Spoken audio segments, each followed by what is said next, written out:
కొని bind ఓవర్లని counselling చేయాలని,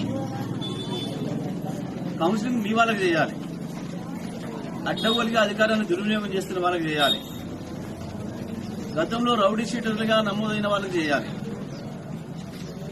counselling చేయాల్సింది మీకు కానీ బీఆర్ఎస్ పార్టీ కార్యకర్తలకు కాదు. కానీ ఆ పేరు మీద ఇష్టం వచ్చినట్టుగా రోజు తరబడి కూర్చోబెడతాం. ఓవైపు పోలింగ్ జరుగుతుంటే ఓటుకే పోనీయకుండా ఆపుతాం అన్న దుర్మార్గాలు చేస్తా ఉన్నారు. నేను ఇప్పటికైనా చెప్తా ఉన్నా, చింతలపాలెం కావచ్చు, మఠంపల్లి కావచ్చు, గరిడేపల్లి ఎస్ఐలు మీ ఆగడాలు శుద్ధిమించిపోతున్నాయి. మీరు ఇప్పటికైనా బుద్ధి తెచ్చుకొని నిబంధనల మేరకు పనిచేయడం నేర్చుకోండి. కేవలం ఇవాళ ఉన్న మండల పార్టీ కాంగ్రెస్ నాయకులే మిమ్మల్ని కాపాడతారు అనుకుంటున్నారు. మండల పార్టీ అధ్యక్షుడి పని, మండల కాంగ్రెస్ అధ్యక్షుడి పనిని మీరు చేస్తా ఉన్నారు. ఇది బంద్ చేయండి. చాలా సర్వీస్ ఉంది మీకు ఇంకా రేపు భవిష్యత్తులో. అది ఆలోచించుకొని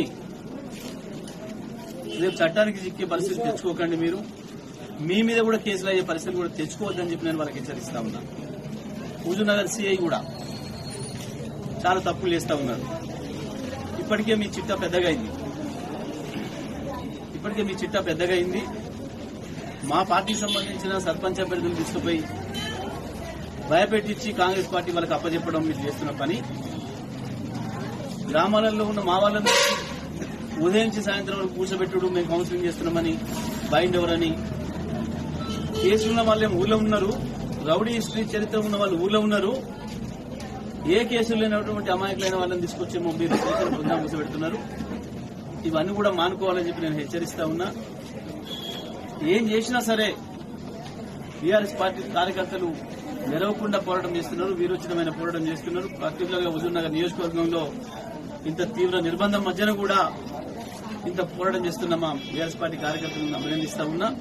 ఇదే పోరాటాన్ని కొనసాగించండి. ప్రజలు మన వైపే ఉన్నారు. మళ్లీ కేసీఆర్ కావాలని చెప్పి ప్రజలు పెద్ద ఎత్తున కోరుకుంటున్నారు. గులాబీ జెండా వేసుకుని పోయిన వాళ్ళని ఎవరినైనా ప్రజలు ఆదరిస్తున్నారు.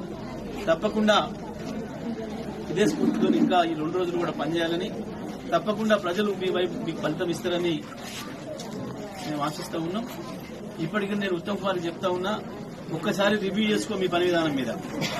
మీ నాయకులు కింద ఏం చేస్తున్నారు, పోలీసులకు ఏం ఆదేశాలు ఇస్తున్నారు, మీ స్టాఫ్ ఏమైనా ఆదేశాలు ఇస్తున్నారు, ఎటువంటి దౌర్జన్యాలు చేస్తున్నారు, పోలీసులు మితిమీరి చట్టాలు అతిక్రమించి పనిచేస్తున్నారో ఒకసారి రివ్యూ చేసుకుంటే మంచిది.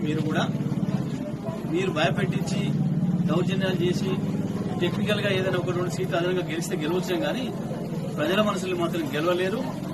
మీ వైఫల్యాలు బయటపడుతున్నాయి. తప్పకుండా ఆ రకమైన ఫలితాన్ని ప్రజలు ఇవ్వబోతున్నారు.